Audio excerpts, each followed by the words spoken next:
yogis, Nelly here. I hope you're having a wonderful day. So in one of the earlier sequences I had posted, I did a headstand, and Vanessa had asked about getting into headstand. So I thought it would be kind of fun to do a little tutorial for you on how I approach headstand in my classes.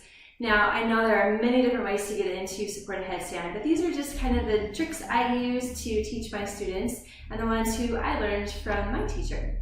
So the first thing I do when I start teaching headstand is I don't even have students put their hands on the ground. First thing I have them do is interlace their fingers together so they can get comfortable with that, and spoon your pinkies. So one pinky on top of the other pinky. And the reason for that is when you put your hands on the ground, you don't want to squish your pinky. So if you can level them both out when you put your hands down on the ground, then it just kind of takes some of the pressure off of that knuckle. Now, I say that your hands are making a pocket for the back of your head, and your hands will come to the back of your head. And I have students do this while they're upright just to make sure that, they get comfortable here.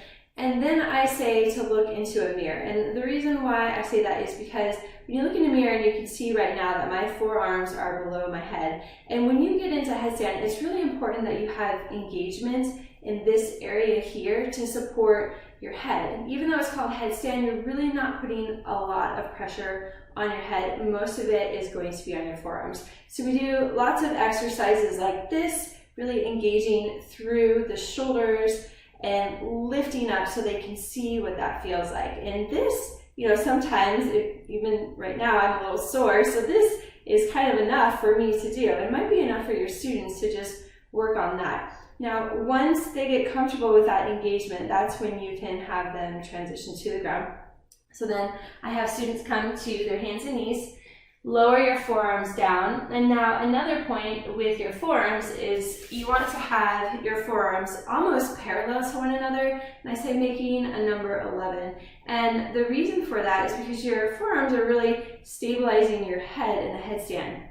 And if you have your elbows out this far, then there's a lot of room for your head to kind of wiggle around and compromise your neck. So really snug with your forearms really against the sides of your head here.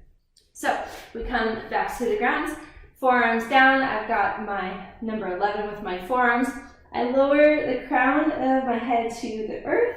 The back of my head is in my pocket. Right now I have my shoulders relaxed, and so I engage just like I did when I was seated, and I can just work on this. Do this a few times.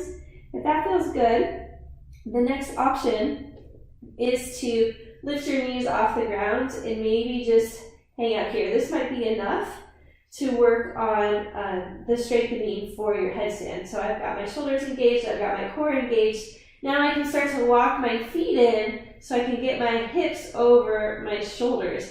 So that gets me in a better position to lift up. Now, a lot of times students will be so eager to get into headstand.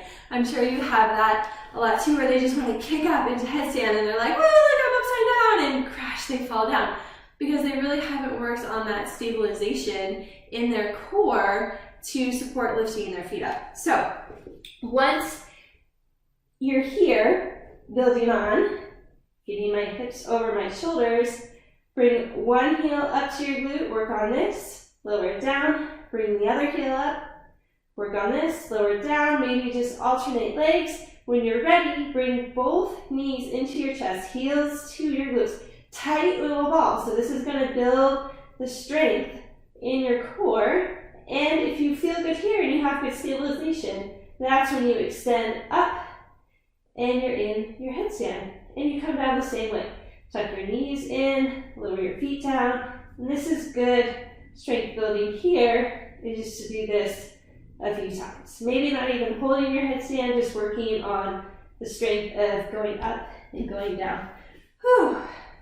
So that's how I approach headstand in my classes. I hope there were some good nuggets in here that you can utilize in yours. And if you have some awesome tips on how you get into headstand in your classes, I'd love to hear those, share those with everyone so we can learn from you. Until next time, have a great day. Namaste.